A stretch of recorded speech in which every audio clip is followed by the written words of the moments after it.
Luke, obviously the decision to transfer led you here. Just what led into that whole process and about coming to Boston College, and how's your first, couple of weeks been with the team?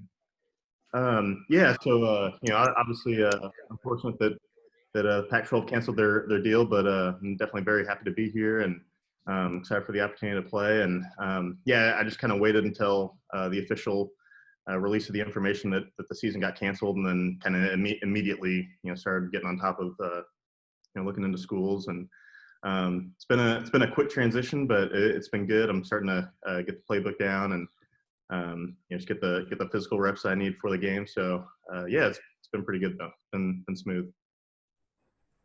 We'll go next to Rich. Hi, Luke. Welcome to Boston. It looked like tackle or interior defensive line was a need. Did that play into your decision too, or was it just strictly to come to BC for a graduate program? It was strictly to come to BC, and I really did feel comfortable with the coaching staff. It felt in every aspect the Cal of the East Coast. And the coaching staff, the players all seem likable and a very close knit unit, and 20 minutes from a major city and good school. So yeah, I think it was more of a comfort deal more than anything. We'll go next to Emma. Hi, Luke. Welcome to Boston. So how does it feel to be in your first week here and already see your name on the depth chart like that? Is that, a big vote of encouragement for you? Yeah, it is. I think for me, it definitely is a goal for me. Obviously I need to come here and reprove myself to a new team, but I wasn't going anywhere to not play. So for me, my personal goals, I don't really expect anything less. Obviously I still need to continue to prove myself and these next few practices and prove that I understand the playbook and prove that only having 2 weeks of practice is sufficient enough to play in this next game. Just sort of as a follow-up to that, what's it like to have to adjust to a whole new coaching staff, a whole new team, a whole new scheme, all within 1 week of the first game? What's that like? How's the transition going for you? Yeah, it's a little bit hectic, but at the end of the day, if my goal is to play at the next level, and oftentimes the next level guys are getting traded, moved around, moved to new places, a week before the game, and they're expected to learn the playbook and get back in the swing of things quickly. So, for me, I think this is just good practice in that regard, and I'd say it's been pretty smooth. All the guys have been very helpful. They've stayed after practice with me and helped me walk through some of the plays and stuff like that. So it's definitely been very good, and everyone's been helpful and aiding me in learning the playbook.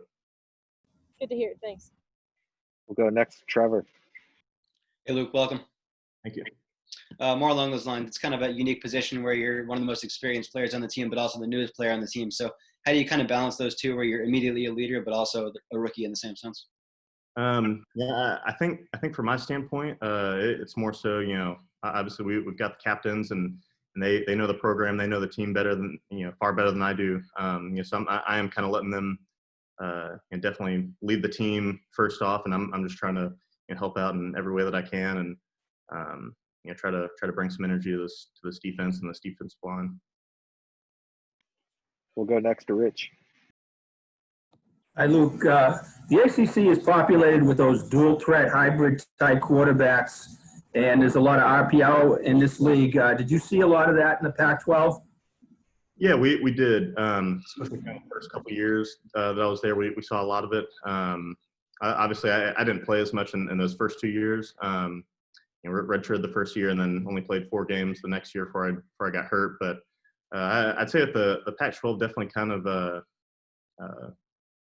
it kind of trended towards run heavy teams, defense first, run heavy teams, and we did face several teams that did have dual threat quarterbacks, and so I think that I've got some experience in that. I think it's a lot of containing the running quarterbacks, making sure he doesn't have open lanes to run downfield, 'cause obviously the secondary is going to be dropping into coverage. So it is a defensive line unit, and, we just have to stay in our rush lanes and, maintain leverage on the quarterback.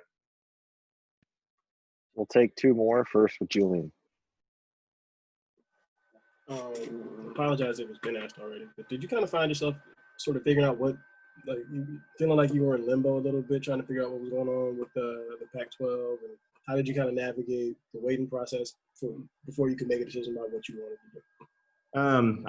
That's kind of the perfect word to describe it. I was definitely feeling like I was in limbo, just because you're hearing all these things that the Pac-12's going to cancel the season, and but then you're still kind of holding out hope, and the coaches are also trying to hold out hope, and I think my dad was in my ear. He was telling me I needed to start transferring immediately, before I got all the information. But I am a pretty loyal guy, so I was going to wait until I got the official notice that the season was canceled before I was going to look anywhere else. But definitely happy to be here, and excited that the coaching staff gave me the opportunity to come here.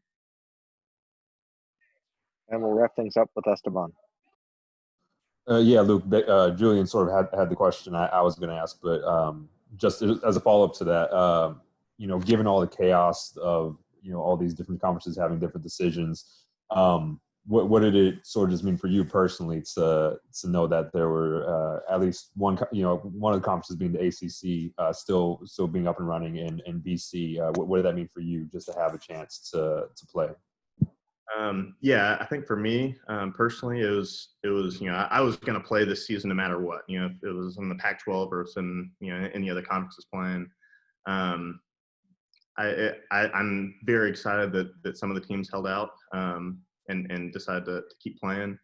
I'm all for playing football, and I'm excited that we've figured out a way. I think Boston College has done a fantastic job and keeping all the guys safe. I don't think we've had a positive test in forever, so that's always a good sign. And I think a lot of the other teams have done the same thing. And obviously it's hard. After wins, you won't be able to go out and party really and celebrate and stuff like that. You got to focus on the rest of the season. So I think it's going to be a testament to our guys to see how we handle not only adversity but also success. Obviously we got to maintain our heads and practice safe habits.